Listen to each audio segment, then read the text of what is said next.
Hey Walking Dead fans, welcome back to the channel. I'm going to go over an article on Collider.com. It's an interview with Scott Gimple, a one-on-one phone interview with the Chief Content Officer of the Walking Dead franchise. Gimple talked about the spin-off series and some different things that are happening with the universe. In the interview, Gimple talked about a wide range of things. He even talked about coming into The Walking Dead. He watched the first season at home. He was just a fan. Then Frank Darabont was fired. Some other things happened, and it led to Scott Gimple coming in as a writer. He ended up as showrunner, then Chief Content Officer. I know a lot of people give Scott Gimple a lot of slack, and I'm sure I do too if you watch back through the videos. But then again, if you look at some of your favorite episodes from the past seasons, many of them may actually have been penned by Scott Gimple. He had this to say when asked about World Beyond and the kids aspect and some of that stuff. He said, "We've only touched upon it. Judith is so young that she missed the transition entirely, but these kids only have hints of what the world was before, and they most importantly carry the trauma of the transition between the two worlds, going from pre to post-apocalyptic. The trauma in some ways sets them all on their course. They've been in this incredible place of safety that has still allowed them to know what the world is like outside their walls. The cool thing about stories in general is transformation and going through an incredible journey, whether you are transformed or not. With these kids, they're leaving this place of safety and going into the unknown. And in some ways, going into things that they do know they will face. They're also young and at a point of transformation in their lives. Seeing who they will become is the whole point of it. These just are such heightened circumstances." He goes on to say, "Bilbo left Hobbiton and was not one to travel or do much, but he discovered that there's a whole world out there, and maybe he does have a taste for that. These kids are going to go through changes regardless of how old they are, but they make this choice to face their lives in a very different way than they would have had to. That in of itself just starts them on this path of rapid change." And he may mention it again at some point in the interview, but the change that they're going through, they will end up as different people by the end of possibly even the first season. So we're going to see some changes through the characters. And like we've talked about in past videos, we sense that Elton may turn bad. We're not sure how the other kids will play out. We're not sure how Felix, how Huck, how everything's going to play out, but it is a journey, and the change that happens to them is kind of the point of the whole story, from what Scott Gimple says. He said this about the end of The Walking Dead and some of the spinoffs. He said, "It's certainly been something that we've talked about, the ending. It just seems there's going to be more story to tell in the long run. Robert Kirkman pitched The Walking Dead comic as a zombie movie that never ends, and I wanted to fulfill that. I wanted to keep telling the story in some way, whether it be on the show or whether it be through things like Daryl and Carol or Tales of the Walking Dead or World Beyond. I want to keep telling the story of this world. I'd love to do more with the Walking Dead characters beyond Daryl and Carol. I'm hoping Tales of the Walking Dead could be an avenue for that. Tales of the Walking Dead is going to tell stories from all around the Walking Dead universe, and a lot of stories that have nothing to do with any of the current stories in the Walking Dead universe. I don't want the zombie movie to end."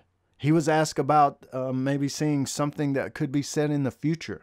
And Gimple said, "Absolutely, there are aspects of Tales of the Walking Dead that will be playing with the timeline. Within the comic, Robert has explored the future as it pertains to the current timeline on the show, and that is a huge inspiration for projects in the future and for the show itself." So that's pretty big that they're going to take really the one comic that jumped ahead in the timeline past the usual story of the comics, you know, that little future last comic that showed Carl grown up with a daughter and all kinds of things. They're pulling inspiration from that, not just with maybe the main show, but with some of these Tales of the Walking Dead episodes, and really pulling from that, it sounds like, as inspiration for anything future related.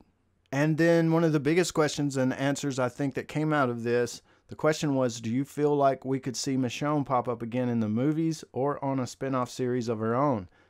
Absolutely. You'll be seeing Michonne. Yeah.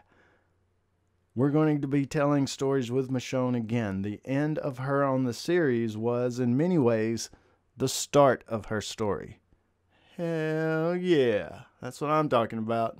I've always been saying there's going to be a Michonne spinoff. There's going to be a Michonne movie. There's going to be a Michonne story somehow leading into the Rick movies.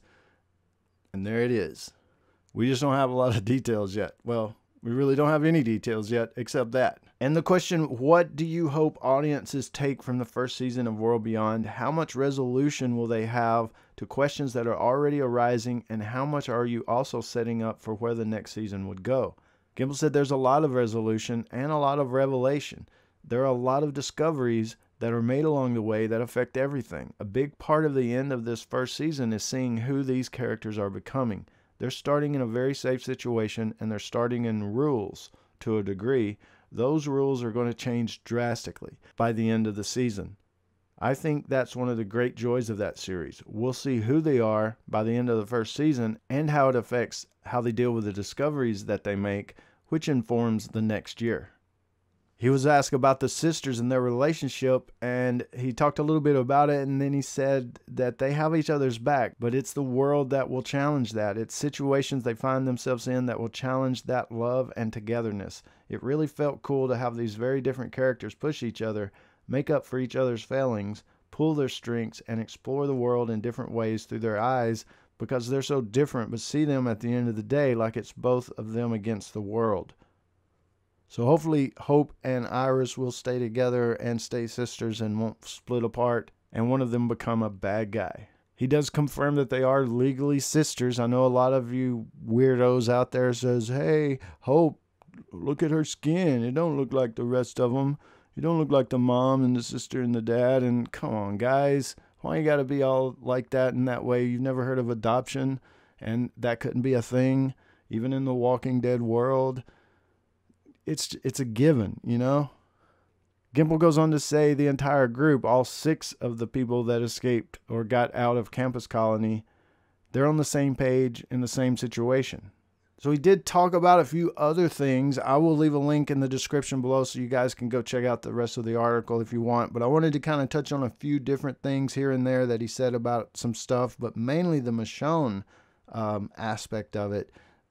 To me, that's really interesting and kind of a confirm that she's coming back, and not just in a little part.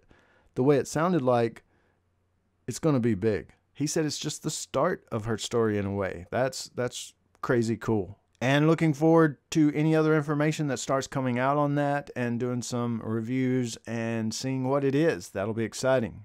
But for now, we have the continuing story of World Beyond. That'll be coming Sunday, episode 2. We got the premiere of season 6 of Fear the Walking Dead coming Sunday. There'll be a review on that. So many more stuff and things to review, more stories. We'll look at the Morgan immunity, what's happening there. And the universe is back. It's sounding and looking exciting. And you can join us right here to talk about it. So let me know what you think about this video down in the discussion below, and I'll join you there. This is James in Nashville. As always, thanks for watching. And stay tuned for more dead stuff.